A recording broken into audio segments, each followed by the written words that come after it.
오늘은 누가복음 116번째 시간입니다. 영혼의 인도, 사랑의 책망, 공의의 용서라는 제목으로 누가복음 17장 1절에서 4절 말씀 전하도록 하겠습니다. 오늘 그 본문이 조금 여러분들이 보실 때에 이게 지금까지 있었던 예수님의 가르침에서 좀 뭔가 갑자기 핀트가 바뀐 듯한 느낌을 받으실 수도 있습니다. 왜냐하면 예수님이 지금 바리새인들에게 돈에 대한 경고를 하시고 또 제자들에게도 그와 비슷한 경고들을 하시고 계신데, 그런데 오늘 갑자기 율법에 대한 주제가 나오고 있죠. 이거 철저하게 율법적인 내용이에요. 그리고 재밌는 건 뭐냐면은 이번 주에 이렇게 율법에 대해서 얘기를 하고 나잖아요. 그러면은 예수님이 다음번에 사도들의 질문에 뭐라고 답하시냐면은 믿음으로 답하신다라고 저희들이 본문을 통해서 알 수 있습니다. 사실 읽어보면은 우리가 10초 안에 도달할 수 있는 것이지만은 저희들은 설교라는 포맷을 통해서 이 본문을 접하기 때문에 일주일이 걸릴 겁니다. 그래도 여러분들 오늘 설교를 들으실 때에 반드시 기억하셔야 되는 게, 예수님은 결국 이 율법적 내용을 믿음으로 끌고 가고 계신다라는 것을 먼저 전제를 하고요. 그리고 이 오늘 본문을 저희들이 다뤄보도록 하겠습니다. 이건 대전제예요. 여러분들이 미리 알고 있으셔야 합니다. 그래야지 이번 한 주간 이 말씀을 붙들고 사시는 데 있어서 오해가 없을 수 있어요. 그래서 우리가 결국 이 율법의 안내를 통하여서 도착하게 되는 종착지는 믿음이다 라는 것을 먼저 마음에 새기고 오늘 본문을 들어가도록 하겠습니다. 예수님이 제자들에게 이렇게 얘기하십니다. 앞서 바리새인들에게 결코 율법의 한 획이 떨어짐보다 천지가 없어지는 것이 쉬울 것이다 라는 강력한 경고를 하셨던 예수님이 제자들에게도 동일하게 그 율법의 물러서지 않은 가운데서 제자들이 어떻게 해야 되는지를 알려주시고 계신데요. 이 본문을 저희들이 잘 살펴보다 보면은 저는 이런 느낌이 들었어요. 우리가 뭘 할 수 있냐면은 우리 교회 안에서 우리가 형제 자매를 서로 대하는 것에 있어서 우리의 진정한 화합과, 그리고 우리가 진짜 교회로 존재해야 되잖아요. 그러니까 우리가 그냥 사이 좋다라고 해서 이 공동체가 좋은 공동체가 아니에요. 우리가 믿음의 공동체여야지 좋은 공동체고, 주 예수 그리스도를 머리로 해야지 좋은 공동체인데, 그런 공동체를 우리들이 어떻게 유지하고 그리고 앞으로 관리해 나갈 수 있는가, 이런 것들을 이 본문을 통해서 알 수 있다라고 저는 생각하거든요. 그래서 먼저 예수님이 얘기하시는 것을 한번 들어보도록 하죠. 예수님이 제자들에게 이렇게 얘기하십니다. 첫 번째로 얘기하신 게 이거예요. 실족하게 하는 것이 없을 수는 없다라고 얘기하십니다. 그러니까 이건 뭐냐면은 바리새인들에게 예수님이 예전에 이런 말씀하셨던, 누가복음에서 이런 말씀하셨던 거 기억나시죠? 그러니까 맹인이 어떻게 맹인을 인도할 거냐 이렇게 얘기하셨죠. 그렇게 얘기했던 것처럼 마치 이것은요, 우리 예수님의 제자들이 영혼을 하나님께로 인도하는 일 가운데서도 맹인이 맹인을 인도하는 것 같은 일들이 벌어질 수 있다는 걸 예수님이 상정하고 계시다는 걸 알 수 있습니다. 그러니까 다른 영혼을 낭망하게 하고 이 절벽에서 발을 탁 잘못 뛰어가지고 떨어지는 게, 그게 실족하는 거잖아요.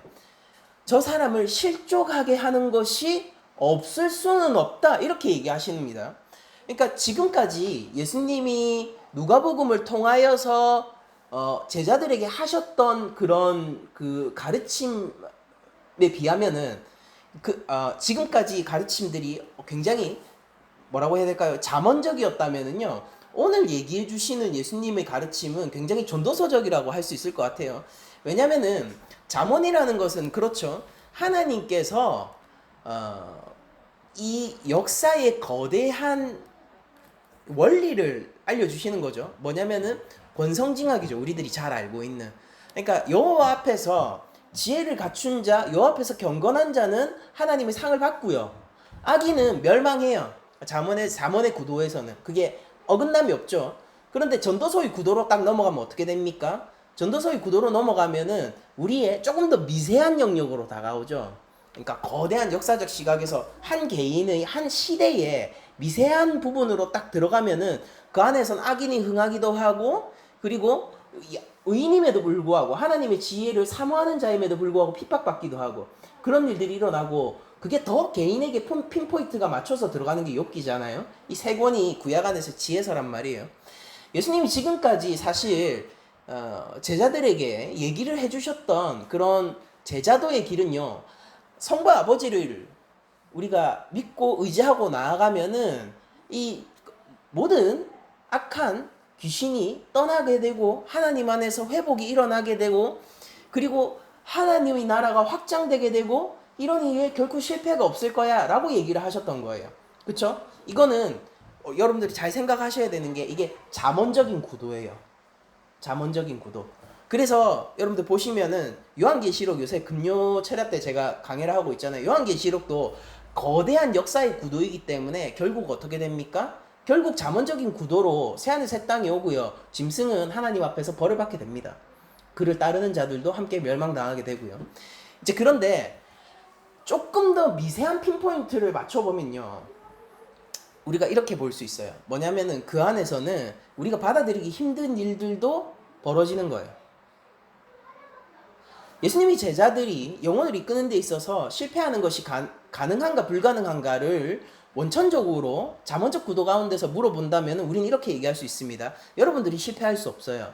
저희 낮은 자리 교회 실패할 수 있을까요? 실패할 수 없어요. 여러분들, 저희 낮은 자리 교회가 최초에 개척할 때부터, 이제 개척 멤버들은 이 마음을 공유하고 계신데, 개척 멤버들은 다 알고 계실 거예요. 뭐냐면은 우리 교회는 나중에 사라져도 그게 열매다라고 제가 선언했었죠. 그거는 파송이에요. 파송. 우리 교회가 딱 이제 다음 주부터 문을 닫습니다. 그래서 우리 교회가 이제 뿔뿔이 흩어져야 돼요. 그러면은 그거는 파괴가 아니라 파송이에요.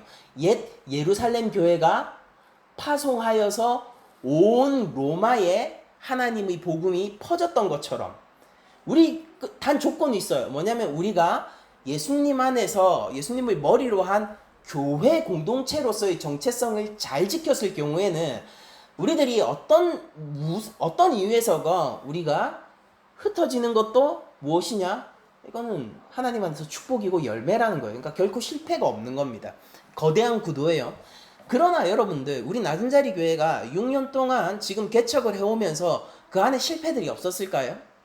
저의 목회의 지난 날들을 되돌이켜 보면은요, 실패가 빼곡히 박혀 있습니다. 결코 실패할 수 없는 우리 낮은 자리 교회에서 수많은 목회적 실패를 저는 경험하고 있어요. 그리고 여러분들 개개인들도 우리 낮은 자리 교회 안에서의 어떤 낭망이나 실패를 간직하고 계실 겁니다. 그게 나쁜 게 아니에요.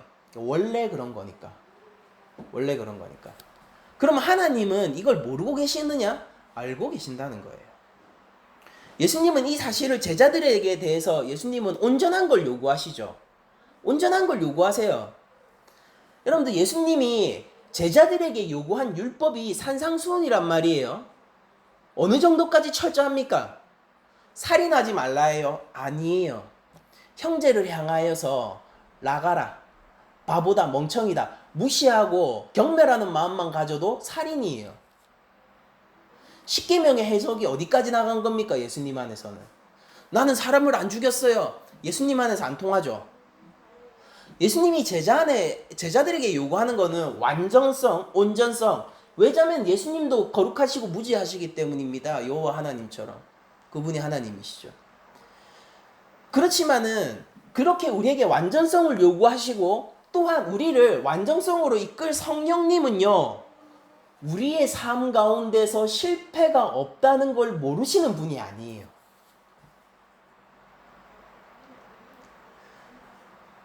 예수님을 알고 있습니다. 너희가 실족하게 하는 것이 없을 수는 없다. 완곡하게 돌려서 얘기하시고 계시지만은 예수님은 사실은 이렇게 얘기하는 거나 다름없어요. 사실 너희들에게 그렇게까지 큰 기대는 하고 있는 게 아니야.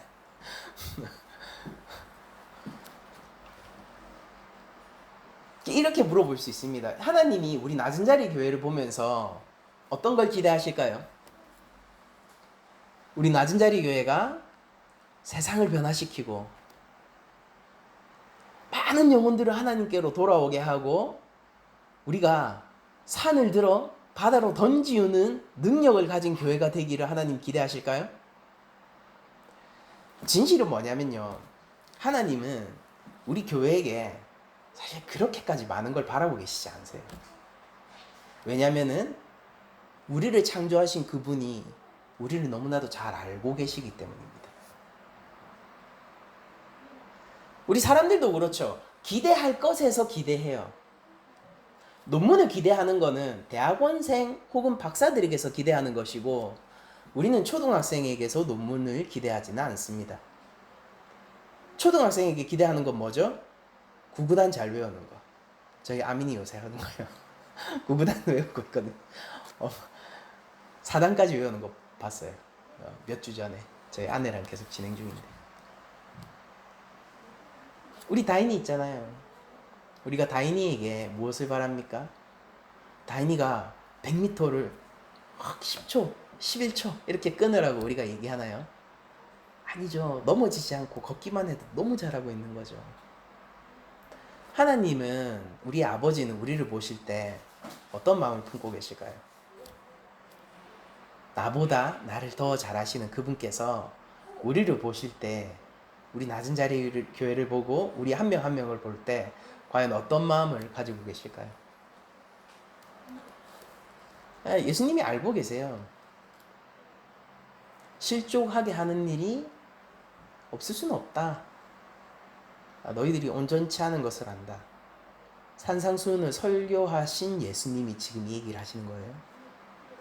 제자들에게 온전히 나를 따르라.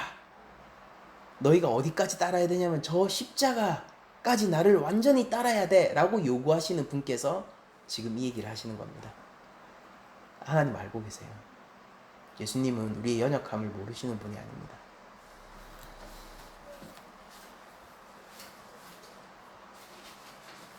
그러나 그럼에도 불구하고 예수님이 명확하게 하시고 계신 부분이 있어요. 그러니까 여러분들 오늘 본문을 보면서 사랑과 공의의 영역이 하나님 안에서 어떻게 조화롭게 한 자리에 하나로 있는가를 잘 생각하셔야 돼요. 한 자리에 하나로 있어요. 사랑과 공의가. 사랑도 추구하고 공의도 추구하는 게 아니라 사랑과 공의가 한 자리에 한 모습으로 있습니다. 한번 보세요. 실족하게 하는 것이 없을 수는 없지만은 그렇게 하는 자에게는 화다. 그렇게 하는 자가 너무 이게 하나님 앞에서 큰일 났다라는 거죠. 화가 있을 거다. 그가 이 작은 자 중에 하나를 실족하게 한다면은 그러니까 여기 있는 아무리 작은 자라도 하나님의 형상이잖아요. 그들을 하나라도 실족하게 된다면 여기서 예수님이 딱 그 산상수훈의 구도를 가지고 오시죠. 이게 원래 율법의 구도입니다. 연자맷돌이 그 목에 매여 바다에 던져지는 것이 나으니라. 요즘 말로 하면 뭡니까? 발목에 돌덩이 달고 물속에 던져지는 거. 그 어떤 거 야쿠자들이 그 사람들 시멘트 담근다 뭐 그런 얘기도 하잖아요. 속된 말로 뭐 시멘트 담길래 그런 거죠. 뭐냐면은 피할 수 없는 죽음이죠. 왜 그럴까요? 근데 율법의 기본적인 구도는 뭐냐면은 공의입니다. 공의. 율법의 인간은 하나님의 형상이라는 거고요. 인간은 하나님의 형상인데 그것을 다루는 기본적인 구도는 공의예요. 율법은. 율법에서 눈에는 눈, 이에는 이라고 얘기하는 것은 정확한 계산을 얘기하는 겁니다. 미개한 법을 얘기하는 게 아니라. 인간의 사사로운 복수는 어떻습니까? 여러분들 출애굽기 설교를 한번 떠올려 보세요. 과거에 했던. 인간의 사사로운 복수는 눈에는 생명이고 내 아들 팔 부러뜨리면은 쟤는 양팔 다 부러져야 되죠. 내 재산의 반을 없애내는요. 완전히 벌거벗겨서 마을에서 쫓아내야 돼요. 그게 인간의 복수죠. 그런데 하나님은 어떻게 하는 거죠? 눈에는 눈으로 갚으시고 이에는 이로 갚으십니다. 여러분들 이게 가능합니까? 이 죄라는 것을 그리고 피해라는 것을 정확하게 정량화해서 그 사람의 마음의 중심까지 계산하여서 정확하게 그 값으로 치러내는 게 가능할까요? 인간에겐 불가능하지만 우리를 지으신 하나님, 우리보다 우리를 잘 아시고 우리를 외양으로 판단하시는 것이 아니라 중심으로 판단하시는 하나님은 그것이 가능해요. 그 하나님의 법도가 무엇이냐면은 하나님 형상으로서의 인간의 생명을 해하면은 사형입니다. 구약의 율법에서요. 그러면은 그 사람의 한 사람의 영원한 하나님 생명을, 그러니까 구원을 내가 박탈당하도록 한다면은 나는 무슨 값을 치러야 될까요? 내 영원한 구원도 박탈당해야죠. 근데 재밌는 건 뭐냐면은 예수님은 제자를 파송하는 분이라는 거예요. 그러니까 우리가 피할 수 없는 현실이 있는 겁니다. 뭐냐면은 우리들은요, 가도 문제요, 안 가도 문제라는 사실. 여러분들 오늘 구도를 잘 따라오셔야 돼요. 제가 천천히 하고 있어요. 다 따라오셔야 돼요. 스텝 하나라도 삐끗하지 마십시오. 우리는 앞으로 나아가서 파송당하는 존재라는 거예요. 예수님이 제자들을 세우시고 제일 처음 하셨던 게 70인을 불러가지고 각 고을로 파송하신 거죠. 나보다 먼저 가라. 그 이유가 뭡니까? 내가 갈 처소를 예비하는 거죠. 세례 요한의 직분이 제자들에게 동일하게 맡겨지는 겁니다. 그렇죠? 우리 오늘날 교회는 그 직분이 없을까요? 있죠. 주의 명령이에요. 주님의 명령이에요. 그러니까 우리가 이 사실을 피할 수 없어요. 근데 재밌는 건 뭐냐면요, 반드시 영혼들을 향해서 나아가야만 하는데 우리들은 이게 어떻게도 할 수 없는 거예요. 우리들은 그 영혼들을 실족하게 하는 존재라는 겁니다. 그러니까 하나님의 선택이 되게 이상합니다. 왜 하필이면 우리 같은 자들을 골라서 영혼들을 향해 보낼까요? 그러니까 더 좋은 방법도 있지 않을까요? 가령 제자들에게 그러하신 것처럼 예수님이 직접 다 하시는 방법이요. 주께서 그럴 능력이 없으실까요? 예수님이 부활 가운데서 여전히 승천하지 않으시고요. 하나님 우편으로 가지 않으시고 지금까지 살아 계시다면 어떻게 될까요? 2000년 전 그 십자가 사건 이후로 여전히 이 땅 가운데 계신다면 어떻게 될까요? 역사에 만약은 없지만은 만약 그런 일이 정말로 일어났었다면 왜 예수님은 우리를 파송하시고 우리의 성부께서는 우리를 들어 쓰시기로 결정하셨을까요?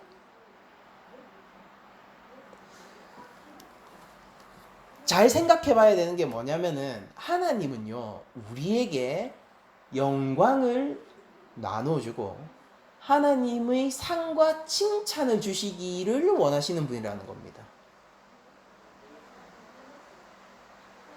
주께서 너희들이 늑대 가운데 있는 이리와 같이 힘없는 자라는 것을 알면서도 내가 그것을 안다. 그러니 성부를 의지하고 가라. 라고 명령하신 이유도, 그리고 오늘날 내가 너희들에게 실족하게 하는 것이 없을 수 없다는 걸 내가 안다. 라고 얘기하면서도 제자들을 보내는 것은요, 모두 무엇을 위해서냐면은 하나님의 놀라운 구원의 일에 동참시킴으로 말미암아 그에게 상받을 거리를 주기 위해서예요. 여러분들 대학생들이 가장 싫어하는 것 중에 하나가 단체 과제라고 하죠. 왜냐면은 단체 과제를 하다 보면은 결국 한 명이 독박을 쓰게 돼 있다는 거예요. 그리고 그게 나일 경우에는 너무 힘들다는 거죠. 제가 말씀드립니다. 예수님은 교회와 함께 단체 과제를 하고 계세요. 예수님이 A+ 학점을 받으면은 우리의 학점은 무엇일까요? 우리가 그 일에 참여하고 있다면 말이에요. 예수님이 하나님 앞에서 영원한 생명에 합당한 자다라는 너는 내 아들이라는 칭호를 받게 된다면은 그럼 우리는 하나님 앞에서 어떠한 자로 자리매김할까요? 우리가 그 예수님에게 참여하고 있다는 말이에요.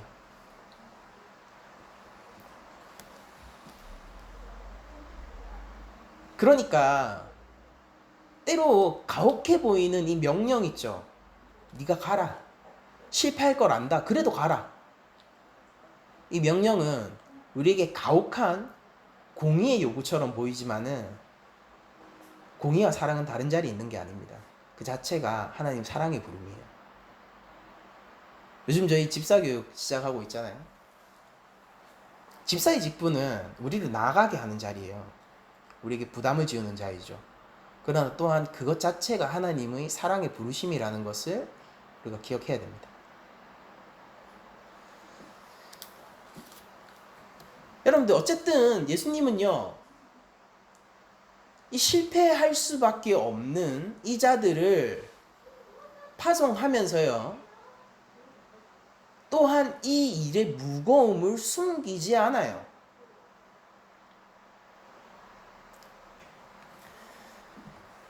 오늘 설교 제목이 영혼의 인도, 사랑의 책망, 공의의 용서잖아요. 제가 지금 영혼의 인도에 대한 얘기를 하고 있습니다. 잘못된 인도라는 것은 없을 수는 없습니다. 그러니까 저도 여러 번 실패하고 늘 하나님 앞에서 저조차도 알지 못하는 실패를 겪고 있겠죠. 제가 알고 있는 실패 있잖아요. 제가 인지하고 있는 실패는 제 실패의 최소치예요. 그러니까 저는 항상 그걸 생각해요. 제 설교도 그렇고요. 저의 목회도 그렇고 내가 인지하지 못하고 있는 실패가 있을 거라는 걸 인지하고 있어요.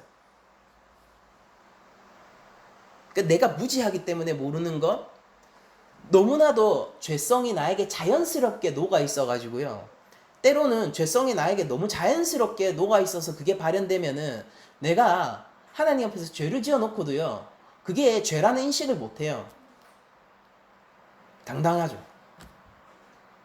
그러니까 그런 부분이 저한테 있을 거란 말이에요. 근데 그거는 진짜 무서운 게 뭐냐면은 내 스스로의 힘으로는 알 수 없는 그런 영역들이 있습니다. 성령의 조명 없이. 그러니까 분명히 저한테도 그런 것들이 있을 거란 말이에요. 그러니까 제가 이미 많은 실패들을 지금 제 머릿속에 이미 떠올리고 있지만 심지어 그것도 제 실패의 실제로 최소치입니다. 현실은 뭐냐면 그보다 더 많겠죠. 저의 실패는. 영혼들을 향하여서 잘못된 선택을 하고 그들을 잘못되게 이끌고 낭망하게 하는 일이 많이 벌어졌을 거란 말입니다. 제가 카운터할 수 있는 것, 그 이상의 일들이 제 삶 속에서 벌어지고 있을 거란 말이에요. 근데 그게 어떤 무게를 가지고 있냐면은 하나님이 구원의 일을 행하는데 우리가 구원의 일에 동참하고 있으므로 내가 토해내야 되는 값이 뭐냐면은 나의 구원이라는 사실이에요. 율법의 구도죠. 예수님이 그 얘기 하시는 거죠. 그래서 예수님은 17장 3절에 이 앞부분에 이렇게 얘기하십니다. 너희는 스스로 조심하라. 여기까지가 영혼의 인도에 대한 내용. 근데 낭망하지 마십시오. 아직 설교도 안 끝난 거예요. 그러니까 이거 나 실패를 어떻게 하나님 앞에서 어떻게 협박하려고 오늘 설교하는 거 아니에요. 단지 현실을 말해드리고 우리가 예수님을 향한 믿음으로 함께 가기 위한 초석일 뿐이에요. 여러분들 우리들은 그러므로 예수님의 이 가르침을 통하여서 우리가 제자이며 파송된 자들이고요. 우리 예배 항상 마지막에 축도하죠. 그게 파송의 시간이에요. 성부, 성자, 성령의 이름으로 여러분들을 축복하면서까지 뭘 하고 싶냐면은 여러분들을 세상 가운데로 파송하고 싶은 거예요. 우리 아버지께서는. 여러분들이 서신 모든 곳, 그곳이 하나님 나라니까요. 하나님 나라의 통치를 인정하는 자가 그 자리에 있는 것이 하나님 나라가 드러나게 되는 거니까. 이미 온 세상, 온 우주는 하나님의 나라, 하나님의 피조세계입니다. 그런데 그 사실을 드러내는 자가 누굽니까? 하나님의 통치를 인정하는 자가 드러내죠. 그러니까 여기 지금 우리가 모인 이 교회는 건물을 얘기하는 게 아니에요. 우리가 모인 이 교회는 하나님 나라 그 자체죠. 전 여기에 하나님의 놀라운 지배를, 통치를 받기를 즐거워하는 자들을 목격하고 있으니까요.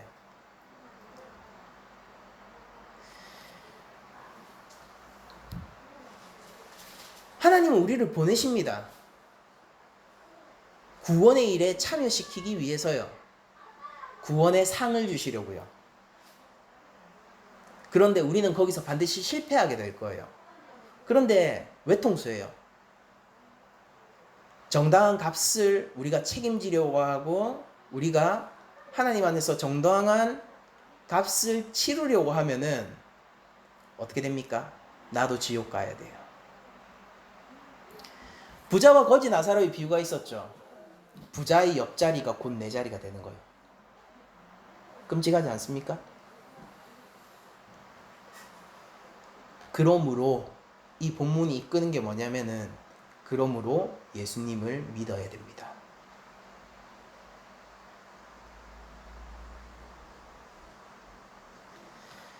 예수님을 믿고서도 여전히 실패하는 것을 경험하고 있는 우리, 그리고 심지어 그것을 알고 있으면서도 우리를 파송하시는 예수님, 이 사이에서 이 이상한 구도, 우리 외통수에 갇힌 거잖아요. 이래도 불순종, 저래도 불순종, 이래도 실패, 저래도 실패. 외통수예요. 근데 그럼에도 불구하고 온전함을 요구하면서 우리를 파송하시는 예수님의 놀라운 전략은 무엇이냐면은 자기 자신의 십자가예요. 내가 이미 모든 너의 죄를, 과거, 현재, 미래의 모든 죄를 대속하여 속하였으니 넌 그것 위에서 행하라는 거예요. 믿음 위에서 행하라. 근데 믿음 위에서 행할 때 우리가 어떻게 해야 되겠습니까? 여러분들 믿음 위에 행한다고 해서 원래 영혼의 무게가 작아지는 거예요? No. 아니죠. 신약의 법은 구약의 법보다 언제나 크죠. 맞잖아요. 살인하지 말라? 아니에요. 형제를 향하여서 라가라고도 부르지 말라. 그게 신약의 법이잖아요. 신약의 법은 언제나 온전하고 구약의 법보다 훨씬 크잖아요. 구약의 법은 최소치예요. 신약의 법은 최대치고요. 예수님의 믿음 위에서 나의 안전이 보장되었다고 해서 실제 영혼의 무게가 작아집니까? 아니죠.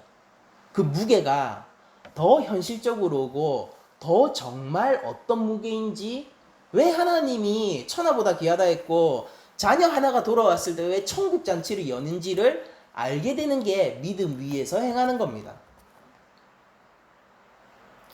예수님은 우리에게 이 가르침을 주실 때에 스스로 조심해라 라는 가르침을 주실 때에 우리를 낭망하게 하고 너희들은 실패자야, 앞으로도 실패할 거야, 정신 바짝 차려, 그 얘기를 하시려고 이 얘기를 하는 게 아니라 이미 모든 죄로부터 해방당한 이 제자들한테 하시는 말씀이에요. 이미 예수님을 따르고 있고 예수님과 연합하여 있고 예수님과 하나 되어 있는 이 교회에게 네가 하고 있는 일이 얼마나 영광되고 하나님 안에서 무거운 일인지에 대한 본질을 알려주시고 계시다는 겁니다.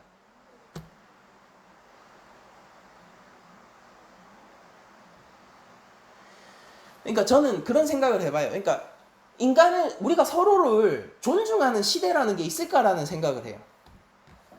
제가 어릴 때 들었던 설교가 뭐냐면은 갈수록 사람들이 서로 존중하지 않고 서로를 미워한다, 이 설교를 들었었거든요. 근데 현대 사회를 보잖아요. 우리가 더 문명화되었고 더 선진화되었죠. 우리 시민인식이 제가 지금 딱 생각해도 저 어릴 때랑 지금요, 저도 달라졌고요, 사람들도 달라졌어요. 그럼에도 불구하고 제가 사회를 바라보면서 느끼는 감정은 뭐냐면요, 아, 그때 그 목사님들이 그렇게 설교하던 마음이 나에게도 있구나. 갈수록 강팍해지는 것 같고 서로에 대한 존중이 없어지는 것처럼 보입니다. 그런데 잘 생각해 보니까 우리는 늘 그래왔던 거예요. 우리는 항상 그래왔던 거예요. 아무리 선진화되고 우리들이 아무리 문명화돼도 버려지지 않을 겁니다. 우리의 죄악이에요. 그런데 우리가 서로에 대해서 최소한의 존중조차 없고 우리가 서로에 대해서 하나님 형상에 대한 최소한의 인식도 없을 때에 우리가 무슨 죄를 저지르고 있는 거냐면은 하나님의 생명, 하나님 형상의 생명을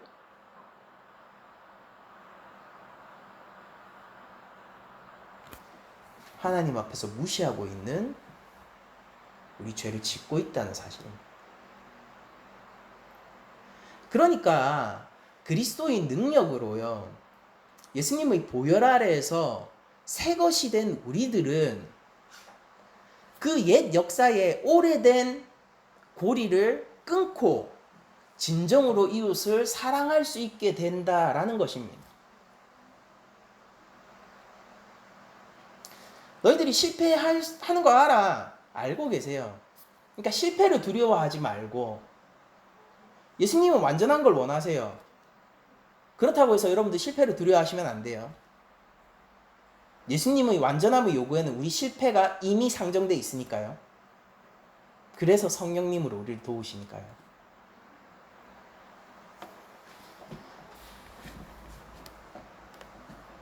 우리들은 예수님 안에서 새로운 피조물로 태어났고 우리들은 말 그대로 주님 안에서 새로운 계명을 따라 새롭게 행해야 하는 자들입니다. 우리가 그런 삶을 살 수 있다는 것 자체가 축복이고요. 인류 역사에 오래된 여러분들, 저는 제 다음 세대 목사들이 시대를 바라보면서 또 그렇게 설교할 것 같아요. 우리가 점점 강팍해지고 서로에 대해서 존중이 없어지고 그러다 어느 날 깨닫겠죠. 우린 늘 그랬구나. 근데 교회는 그 고리를 끊고 그리스도 안에서 참 인간의 가치를 바라볼 수 있게 됩니다. 인문학자들은 얘기하죠. 인간은 인간임으로 가치롭다. 그보다 더 위대한 말을 저는 알고 있습니다. 인간은 하나님의 형상이다. 누군가는 교만하게 이렇게 얘기합니다. 인간이 곧 하나님이다. 그러나 저는 성경 안에서 우리의 진정한 균형을 찾습니다. 인간은 하나님은 아니에요. 그러나 하나님의 형상이에요. 성경은 되게 재밌죠. 인간을 죄인으로 얘기하면서 바뀔 수 없는 하나님 형상의 가치를 부여하기 때문입니다. 우리가 그 균형이 있어야 된다고요. 여러분들이 죄인을 상대하실 거예요. 그러나 그들이 하나님의 형상이에요. 우리는 죄인이에요. 그래서 우리가 실수하기도 하고 남의 실수를 목격하기도 하고요. 의도적인 죄악을 목격하기도 합니다. 그럼에도 불구하고 우리는 하나님의 형상이에요. 어떻게 할까요, 우리가? 그 해답은 사랑에 있습니다. 서로 사랑하라. 여러분들, 우리가 사람들을 상대하고요, 특히 교회 안에서 이제 여러분들 믿음이 성장하셔야 된단 말이에요. 우리 낮은자리 교회에서는 여러분들의 헌신 봉사를 요구하는 게 아니라 여러분들의 믿음의 성장을 요구하는 거거든요. 괜찮지 않은 일을 하면서 다른 걸로 메꿀 수 없습니다. 여러분들, 예수님 믿으면서 여전히 죄를 지으면서 헌금으로 그걸 대신할 수 없어요, 여러분들. 주님의 말씀에 순종치 않으면서 교회 봉사로 그런 것들을 메꿀 수 없어요. 그러니까 우리가 실제로 예수님의 제자가 되어야 되고 우리 믿음이 실제로 성장해야 되는데 그게 우리 교회에서 요구되어지는 것인데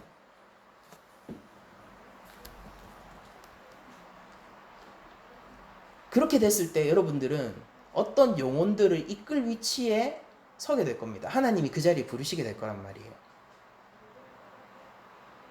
더 나아가서는 교회뿐만이 아니라 여러분들의 삶의 현장에서 여러분들이 사람들을 이끌어야 하는 위치에 서게 될 거예요. 특히 남편이자 아빠로서 있는 분들이 계시죠. 저도 해당돼요.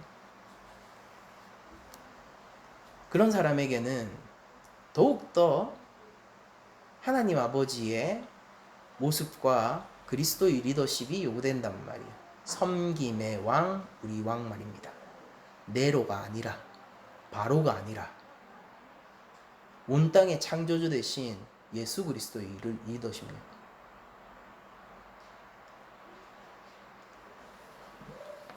그분의 사랑으로 가정을 사랑하는 사랑이 우리에게 필요하고, 또 굳이 한 가정의 리더가 아니더라 하더라도요, 여러분들 우리들은요 하나님의 축복을 입은 자들로서 이 세상에 하나님의 사랑과 축복을 전해야 하며, 하나님은 언젠가 우리를 그 자리로 파송하실 거란 말입니다.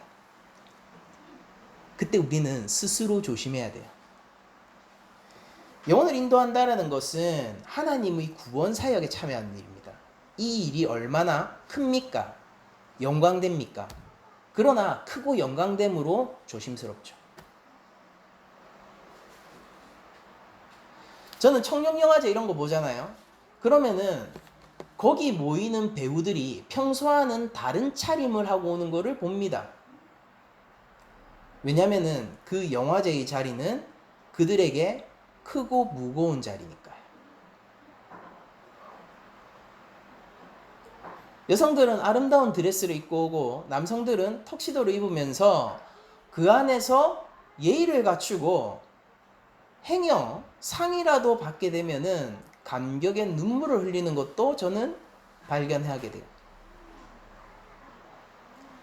그리고 우리가 참여하고 있는, 교회가 참여하고 있는 이 일은 그런 영화제 정도가 아니라 하나님의 구원의 새 창조의 일입니다. 조심하셔야 돼요. 그러나 영광스러운 자리입니다. 스스로를 삼가하고 절제할 줄 알아야 돼요. 하나님 앞이기 때문이에요.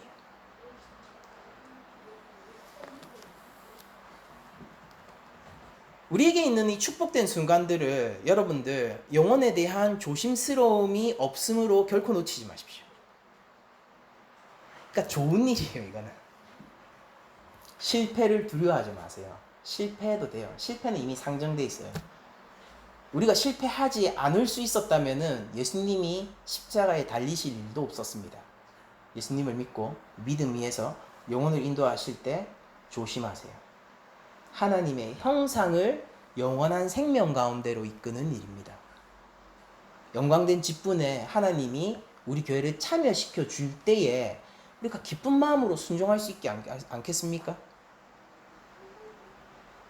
하나님이 다른 영혼을 보면서 잘 대해주는 걸 보면서 질투하는 사람들이 교회 안에 있어요. 저희 안에도 예전에 그런 질투 받았습니다.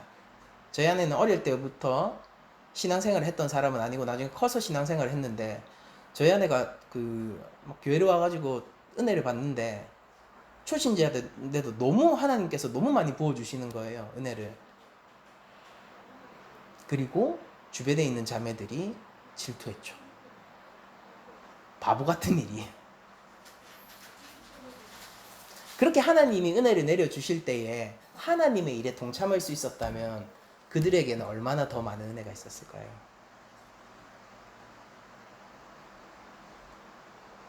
우리 그리스도인들이 왜 서로를 질투합니까? 세상적 기준으로 봐서 그렇죠. 쟤는 이게 있는데 나는 이게 없고. 하나님이 구원의 일 가운데서 여러분들 결코 낭망하실 수 없을 겁니다. 시선을 바꾸세요. 질투할 일도 없고 여러분들을 괴롭게 하는 것도 없습니다. 하나님이 그에게 하고 있는 일이 나에게도 벌어지고 있기 때문이고, 심지어 하나님을 도와 저 영혼을 세울 수 있다면 나에게 있을 상급은 얼마나 크겠습니까? 영혼을 영혼으로 대하세요. 영혼 귀하다 귀하다. 그래요? 말만 해가 뭐 할 겁니까? 진짜 하나님의 형상이 맞냐고요. 우리 낮은자리 교회가 언젠가 한 영혼을 위해서 우리 교회 전체가 걸리는 그런 일 가운데 우리가 만약에 서게 된다면은, 저는 우리가 만장일치로 그 일이 가치 있다라고 하면서 우리 교회의 전력을 그 한 영혼에게 쏟아붓는 일을 마다치 않는 교회가 되었으면 좋겠어요. 우리 마음이 하나가 됐으면 좋겠어요. 진짜 중요한 걸 중요하게 여기고, 덜 중요한 걸 덜 중요하게 여기고, 가치 없는 걸 가치 없게 여기는 거는 중요합니다. 실제 가치를 바라보셔요. 근데 예수님이 볼 때 지금 가장 우려가 되고 제자들의 실패 중에서도 가장 무거운 실패가 뭐예요? 영혼에 대한 실패. 구약의 율법에는 사형 제도가 있죠. 사형에 걸리는 케이스가 딱 두 개 있어요. 뭐냐면은 하나님에 대한 죄 그리고 생명에 대한 죄입니다. 강간도 사형 아닙니까? 그거 생명에 대한 죄예요. 아버지를 경히 여기는 것도 생명에 대한 죄예요. 성은 생명의 유일한 통로고 부모는 생명의 창조자니까요. 하나님 창조의 동역자니까요. 생명윤리에 걸려가지고 사형당하는 거예요. 안식일요? 하나님에 대한 윤리죠. 그 두 개예요. 율법대로 하면은 우리가 몇 번 사형당해야 됩니까? 율법대로 하면은 우리가 이 자리에 있을 수 없죠. 그러나 주께서 우리를 구원하셨습니다. 그러므로 믿음 가운데 담대히 서서 믿음을 개진해 나가세요. 순종을 실제하세요. 그럼 우리 삶의 유익이 말할 수 없을 정도로 클 겁니다. 믿고 따르십시오. 그럼 돼요. 자, 그러면서 예수님이 이런 실수의 이야기와 이 실패의 중함, 특히 영혼에 대한 실패의 중함을 말씀하신 다음에 죄를 어떻게 다룰지를 얘기하는데, 이건 명백히 어떤 거를 지금 염두에 두고 있는 거예요. 제자들이 영혼을 낭망시키고 실족시키고 더 나아가서 미혹시키는 일, 그 일을 너희들이 어떻게 처리해야 되냐에 대해서 얘기를 하고 있는 거죠. 그러니까 지금부터 나오는 거는요, 사실 교회 내부의 이야기에 더 가깝습니다. 제자들끼리 이 제자 공동체에 대한 이야기에 더 가까운 거예요. 그러면 우리 제자 공동체에서 이렇게 봅시다. 네 형제가, 그러니까 어떠한 사람이 아니죠. 네 형제가라고 되어 있죠. 형제가. 네 형제가 죄를 범하거든 뭘 해야 되는 거예요? 경고해야 되는 거예요. 책망이죠. 그런데 회개하면 용서해야 됩니다. 근데 용서의 범위가 어느 정도냐면은, 만일 하루에 7번이라도 너한테 죄를 짓고 7번 내게 돌아와 내가 회개하노라 하거든 너는 용서하라. 실제 이 숫자로도 7번을 나한테 죄를 짓고 나를 낭망하게 하고 내 영혼을 실족시켜 놓고 7번 나에게 회개를 하면은요, 내가 그걸 용서해 주는 게 너무나도 귀찮은 일이겠지만은, 우리 한국말에 이런 말이 있죠. 하루 12번도 더 뭐 그렇다. 뭐 그런, 내 죽고 싶은 생각 하루 12번도 더 했다. 만약 어떤 한국식으로 얘기해서 예수님이 지금 얘기하는 게 뭐냐면은, 실제 숫자 7을 얘기하는 게 아니라 어떤 사람이 하루에 12번이라도 너한테 회개하면은 그걸 다 용서해 주라는 거예요. 원수를 사랑하라. 서로 용서하라. 그리스도 윤리인 거예요, 이게. 근데 여기서 우리들이 잘 알아야 되는 게 뭐냐면은요, 예수님이 우리 가운데 있는 실패를 이미 알고 계시죠. 그리고 우리에게도 그 실패를 하나님의 방법으로 다루라고 지금 얘기하고 계신 거예요. 제자들의 실패가 예수님의 명령 가운데 이미 포함되어 있는 것처럼 우리 교회는요, 그 실패를 하나님의 방식, 예수 그리스도의 방식으로 다루는 명령이 이미 포함되어 있는 겁니다. 그게 뭐냐면은 사랑하고 용서하는 거예요. 그런데 그냥 사랑하고 용서한다? 그런 뜬구름 잡는 소리가 아니라 그를 견책하고 책망하고 그를 믿음으로 끌고 오면서 사랑하고 용서하는 거예요. 여러분, 어떤 사람들은 이렇게 얘기해요. 구약의 하나님은 심판의 하나님, 신약의 하나님은 사랑의 하나님. 거짓말이에요. 공의와 사랑은 다른 자리에 있지 않아요. 우리는 개념적으로 그걸 분리하지만은 하나님의 실제 사역을 보세요. 그게 한 자리에 늘 함께 존재하고 있어요. 애굽에는 하나님의 심판이 내려졌지만은 그 심판으로 인해서 뭐가 벌어지는 거예요? 그 심판이 곧 이스라엘 백성들의 구원이에요. 애굽에는 지금 이스라엘 백성들이 구원을 받고 있죠. 열재앙을 통해서 그 기간이 있단 말이에요. 받고 있지만은 그 기간이 동시에 뭡니까? 애굽의 바로가 하나님 앞에서 심판당하고 있는 거예요. 조금 더 들어가 볼까요? 바로는 지금 어떤 상황이죠? 단순히 심판을 받고 있나요? 그게 아니라 3번씩 3번의 기회가 주어지고 있는 거잖아요. 하나님의 인내와 사랑 가운데서 바로한테 9번의 경고, 정확하게 얘기하자면 3번씩 3번의 경고가 온전한 경고요. 그게 주어지고 있는 거고, 이건 하나님의 사랑의 성품에서 비롯된 거죠. 그러면서 동시에 뭐가 있죠? 애굽 이스라엘 백성들에게는 하나님을 믿고 따를지 말지에 대한 그 시험이 거기 있는 거예요. 실제로 모세가 그들의 구원을 위해서 움직이니까 바로가 열받아가지고 노역량을 2배로 눌려버리지 않습니까? 그때 그들이 누굴 원망하죠? 모세를 원망해요. 아론을 원망하고 바로를 원망하는 게 아니라 바로 미쳤는가 보다 이렇게 얘기하는 게 아니라 네가 왜 괜히 나서가 그 얘기 해가지고 우리 바로 왕님께서 화가 나게 그렇게 했냐. 인간 사회에서 자주 보이죠. 죄를 지은 사람보다 그 죄를 드러낸 사람을 뭐라고 하는. 이스라엘 백성도 그랬다니까요. 그러니까 하나님의 공의의 자리와 사랑의 자리는요, 우리가 개념적으로 구별하지만은 실제 하나님의 사역에서 이 둘은 떨어져 있지도 않고 심지어 그 하나님 안에서 둘 다 그냥 나오는 거잖아요. 하나님이 무슨 일을 하는데 공의 없이 하시겠습니까? 그런데 그 공의의 자리에서 사랑 없이 하시겠습니까? 하나님이 사랑을 베푸시는데 공의는 그러면은 뒤로 접어두시고 눈 감으시고 공의는 그냥 지금 사랑의 자리니까 공의는 필요 없어 이렇게 하시겠어요? 사랑의 자리에 공의의 하나님이 서 있는 거예요. 그러니까 우리가 영혼을 어떻게 다루고 우리가 이 안에서 우리 낮은 자리 교회 공동체 안에서 죄를 어떻게 다뤄야 되냐면 하나님의 그 방식으로 다뤄야 하는 것입니다.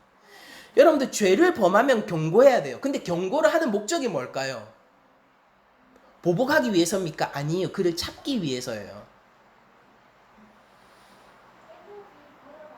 형제들의 죄를 우리들이 지적하고 믿음으로 세워주기 위해서 그를 징계해야 하는 것입니다.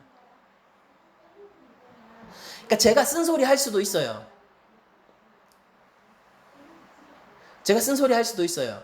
물론 매우 조심스럽겠죠. 근데 제가 쓴소리를 할 때는요, 여러분들 기억하셔야 돼요. 주께서 내용을 찾기 위해서 목사님을 통해서 쓰실 수도 있겠구나. 여러분들 옆에 있는 형제 자매가 여러분들에게 쓴소리 할 수도 있어요. 여러분들의 죄를 지적할 수도 있어요. 그게 부끄럽고 뼈 아플 수 있어요. 원래 죄가 발각되는 자리는 그렇습니다. 그래서 예수님 죽으신 거예요. 죄가 드러나는 게 마냥 편안했으면은 바리새인들이 왜 예수님 죽입니까? 죽여서라도 숨기고 싶은 게 원래 나의 깊은 죄가 발각당하는 자리예요. 괴로운 것이죠. 하나님이 근데 우리에게 수치를 당하게 하기 위하여서 죄를 드러내십니까? 성령의 조명 가운데서 성령님이 주로 하시는 일이 우리의 죄를 드러내는 일인데요. 우리를 수치 주는 것을 기뻐하고 우리를 이 세상 그 밑바닥으로 떨어뜨리는 것을 기뻐하시는 게 우리 하나님이에요? 그게 아니죠. 아버지가 탕자를 둘째 아들을 세상 가운데로 보내는 것은 그가 돼지와 경쟁하게 하고 쥐염나무도 못 먹게 하는 것은 그를 진정으로 찾기 위함이요. 우리가 형제들을 견책하고 형제들이 죄를 지적하는 것은요, 그 형제 자매들을 주 안에 찾기 위함입니다.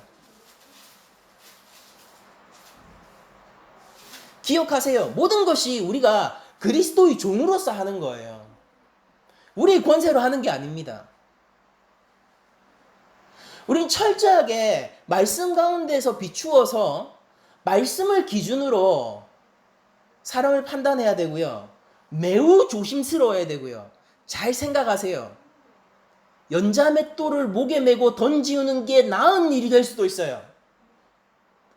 아주 조심스럽고 책임감을 가지고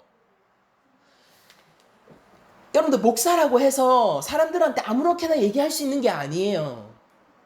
한국 사회에서 그냥 저 사람이 나보다 어리고 후배라고 해서 아무렇게나 얘기할 수 있는 게 아니에요. 하나님의 형상에 대한 무거움을 가지고요. 아주 조심스럽게 저 사람을 견책해야 되는 것이고 저 사람을 이끌어야 되는 거예요. 근데 기본 베이스는 뭡니까? 이거 공의를 실천하는 거잖아요. 책망이에요, 책망. 책망하는 거예요. 그런데 책망일수록 뭐가 필요한가 아세요? 공의가 필요할 것 같아요? 그건 이미 잘하고 있거든요, 한국교회. 다만 자기 눈에 들보를 보지 못해서 그렇지. 잘하고 있어, 한국교회.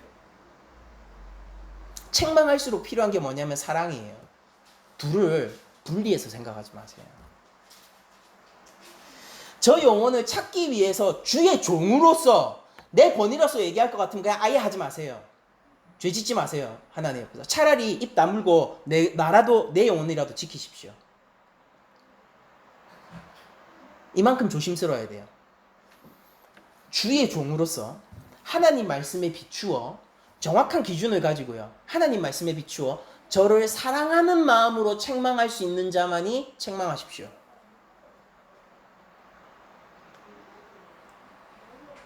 남을 비판하고 왜 인터넷에서 마녀사냥이란 말이 있잖아요. 그게 왜 그런지 아세요? 그게 재밌거든요. 재밌는 일이에요. 남을 깎아내리고 남의 죄를 드러내고 그 사람을 저격하고 그 사람의 영혼을 망하게 하는 일은 우리에게 언제나 오락거리가 되었습니다. 실제 중세시대 때 사람이 황영당하는 자리를 구경하기 위하여서 많은 사람들이 몰려 있었죠.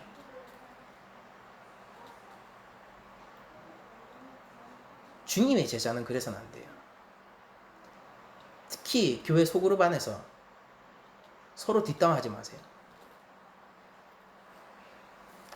서로 사랑해야 됩니다. 저 사람이 깎아내려진다고 내가 우월해지는 것도 아니잖아요. 우월감을 느낄 수는 있어요. 그러나 실제 우월해지는 게 아니라 하나님 앞에서 위험해집니다. 감각을 선택하시겠어요? 아니면 하나님의 평가 가운데서 이 상황을 바라보시겠어요? 그러니까 책망이 필요한 게 뭐라고요? 공의를 실천하는 일이거든요. 공의를 실천하는 자에게 반드시 필요한 게 뭐냐면은 사랑이에요. 기억하셔야 돼요. 근데 또한 예수님은 이렇게 얘기하십니다. 회개하거든 용서하라 라고 얘기를 하시는 거예요. 심지어 그 회개는요 언제나 용인되고 7이 완전수잖아요. 뭐 몇 번을 하든지 간에 무조건 받아들여져야 된다라고 얘기합니다. 우리는 이렇게 생각하죠. 현대인들은 예수님 너무 순진하시네요. 근데 그렇게 생각하는 사람들이 이 회개를 용서해 준다는 개념을 잘못 알고 있는 거예요. 회개하면 용서해 준다는 것은요 사랑의 실천이잖아요.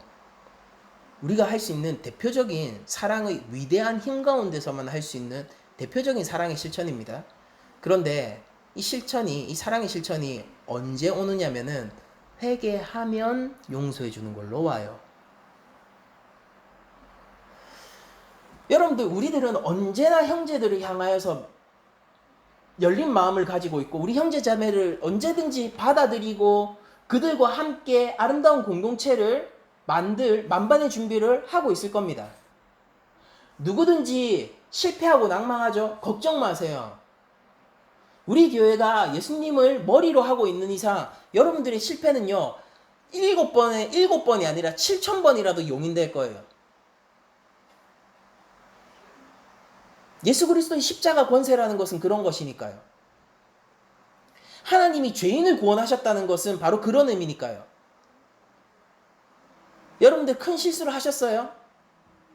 여러분들 영혼이 괜찮으면 괜찮아요. 우리 교회 안에서.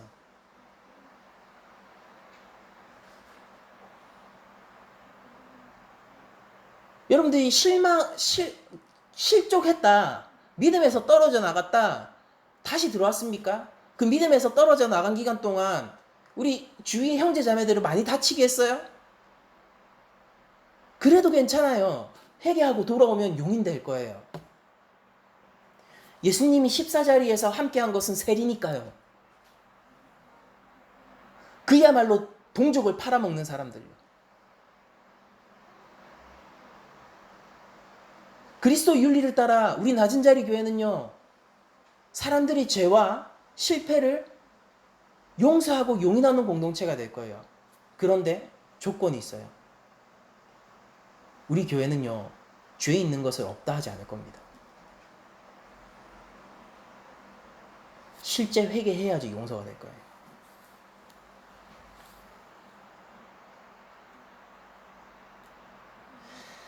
한때 그런 얘기들이 많았죠. 교회가 하나님이 사랑의 하나님이신데 누군가를 벌 주고 지옥으로 보내고 영벌 가운데 있게 하는 하나님은 그건 하나님이 아니다.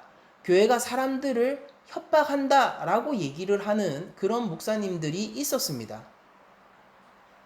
그래서 책 같은 것도 있었죠. 라벨 목사님 같은 거. 사랑은 이긴다.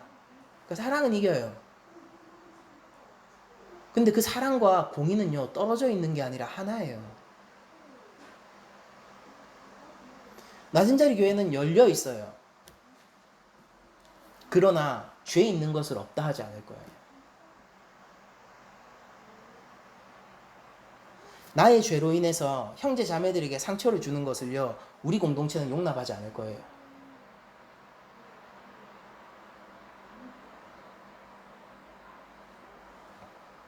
현대 심리학은 이렇게 얘기합니다. 괜찮아, 괜찮아. 부부가 싸워요. 서로를 그냥 받아들이래요. 남자는 원래 이런 사람이고 아내는 원래 저런 사람이래요. 성경은 그걸 용납하지 않아요. 죄를 회개해야 돼요. 남편으로서 하면 안 되는 일을 했으면은 그거 잘못된 거예요. 아내로서 하면 안 되는 일을 했으면은 잘못된 거예요. 그냥 받아들이라고요? 회개하지 않으면 받아들일 수 없어요. 교회니까 교회라는 사실 때문에 아주 이 교회 공동체를 만만하게 보고 교회 공동체를 이용하는 사람들이 가끔 교회 안에 오죠. 얘네들은 순진해, 아무것도 몰라. 교회를 이용하기 위해서 교묘하게 교회를 이용하고 자기 이속을 챙기고 당해줄 수 있습니다. 당해줄 수 있어요. 당하는 걸로 그를 찾을 수 있다면은 우리가 그냥 좀 깎여나가고 바보 취급당하는 걸로 그 영혼을 찾을 수 있으면은 100번, 1000번이라도 당해줄 수 있어요. 그런데 그 사람이 모르는 게 하나 있어요. 그는 나를 속인 게 아니에요. 우리 낮은 자리 교회를 속인 게 아니에요. 그는 용납 받고 있고 우리는 그 죄를 괜찮다고 하지 않습니다. 혹시라도 그를 찾을까 속아주는 거예요. 그리고 그의 죄를 지적할 기회를 저는 엿보고 있어요.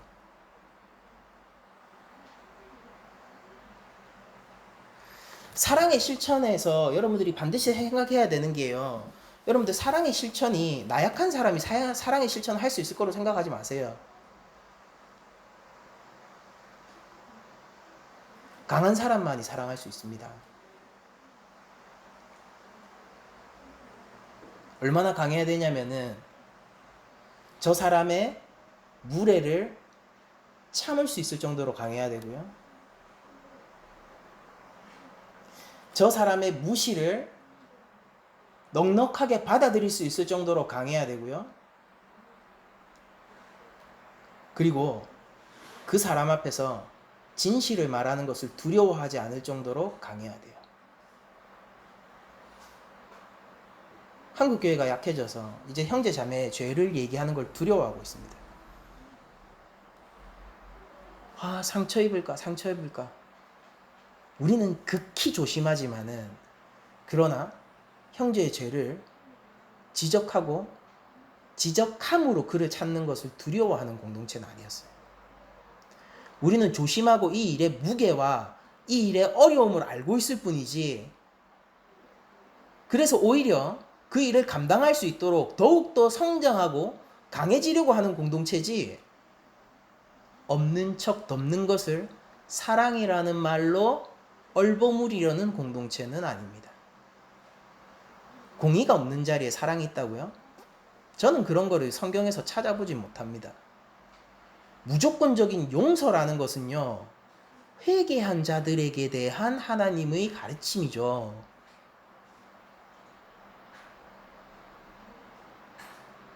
공의가 전제되어 있어요. 사랑에는. 반대로 공의에는 사랑이 전제가 되어 있죠. 이 둘은 분리되는 두 개의 개념으로 우리에게 인식이 되지만은 실제 현장에서는 항상 하나죠. 왜냐면은 우리는 공의의 하나님과 사랑의 하나님을 각기 가지고 있는 것이 아니라 성삼일체 한 분 하나님을 모시고 있기 때문입니다. 그 하나님을 따라 우리도 행해야 하는 것이죠. 그러므로 여러분들 끊임없이 용서하세요. 오늘 이 설교의 계단들을 하나도 놓치지 말아달라고 했는데 이런 것들이 제가 왜 그런 부탁을 드렸냐면 이런 것들이 너무 이게 서로 상호 연결되어 있는 개념들이기 때문이고 여기서 하나라도 여러분들이 놓치시게 되면은 이 본문에 대한 오해로 자칫 율법적인 신앙이나 아니면은 자칫 방종하는 신앙으로 갈 수 있기 때문입니다.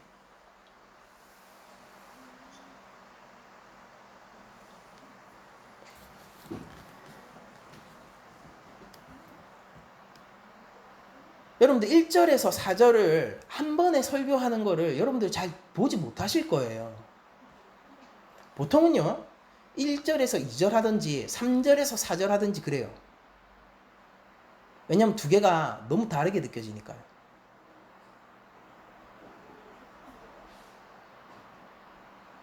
그러나 여러분들 기억하세요. 1절에서 4절은 예수님이 한 번에 가르친 가르침이세요.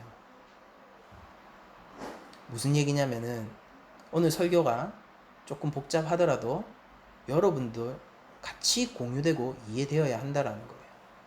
그리고 잘 모르겠으면은 제일 쉬운 방법이 뭐냐면은 예수님을 나의 왕으로 모시고 있으면 거의 대부분 해결돼요. 이해하지 않아도 이해한 사람으로 행동하고 있을 겁니다. 성경은 깊지만은 우리의 삶은 단순합니다.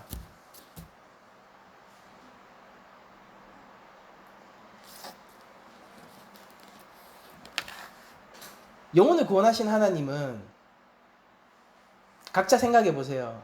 나를 구원하신 하나님요. 다른 사람 말고요. 제의 하나님, 뭐 야곱의 나의 하나님요. 나를 구원하신 하나님이 나에게 베푸셨던 그 놀라운 일을 지금도 행하고 계세요. 성실하신 하나님이요. 그 새 창조와 구원의 일을 지금도 행하고 있어요.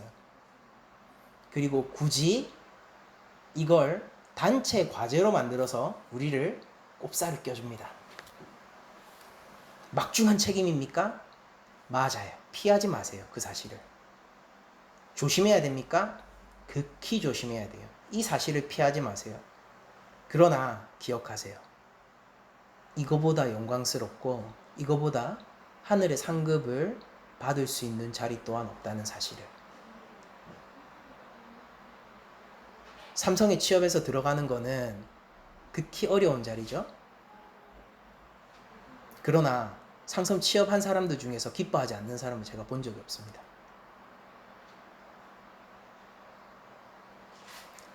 공무원 열풍이 불었죠. 예전에. 지금 많이 떨어졌다. 공무원 아무리 작은 그런 그 자리를 하더라도 진짜 치열하게 해가지고 그 자리에 갔는데 자기 지금까지 책임 안 지는 사람이었잖아요. 뭐 그냥 수험생이었잖아요. 근데 이제 책임 있는 자리가 생겼거든요. 근데 그 사실을 기뻐하지 않는 사람은 저는 본 적이 없어요. 합격하면 하나님의 일에 참여하세요. 기쁜 일입니다. 극히 책임 있는 자리예요. 그러나 이거보다 영광된 자리 또한 없습니다. 그러나 여러분들 실패를 두려워하지 마세요. 실패하는 거 이미 하나님 안에서 상정된 겁니다. 하나님은 우리를 과대평가하지 않으세요. 있는 그대로 보십니다. 나보다 나를 더 잘하시는 하나님이 내린 평가가 너희 실패할 거지? 실수할 거지? 그래, 그런 일이 있겠지. 이렇게 무거움에도 불구하고 그렇겠지.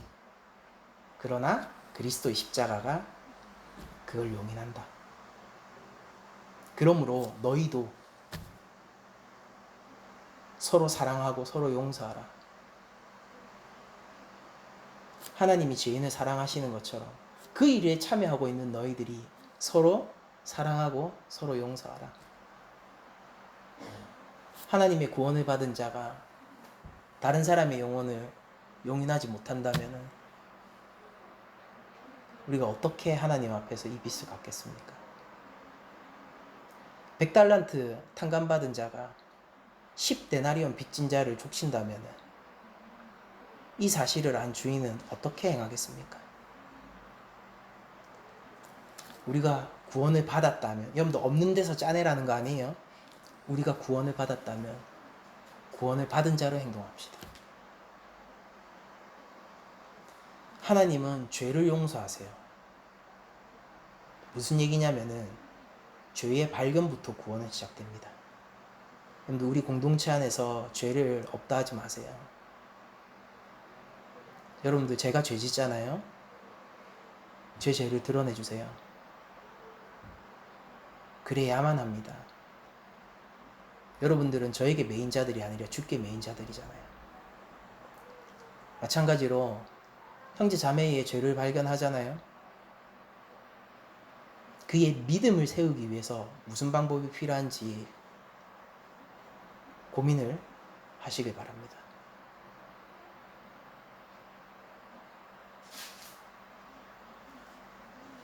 사랑의 공동체는 곧 공의의 공동체고 공의의 공동체는 곧 사랑의 공동체입니다. 저는 우리 낮은 자리 교회가 그랬으면 좋겠어요.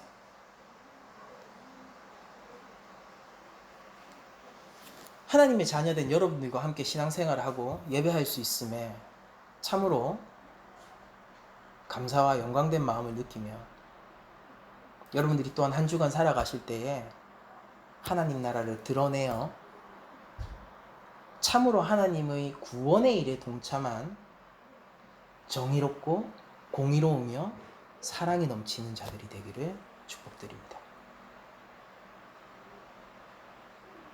하나님 이제 파송하실 거예요.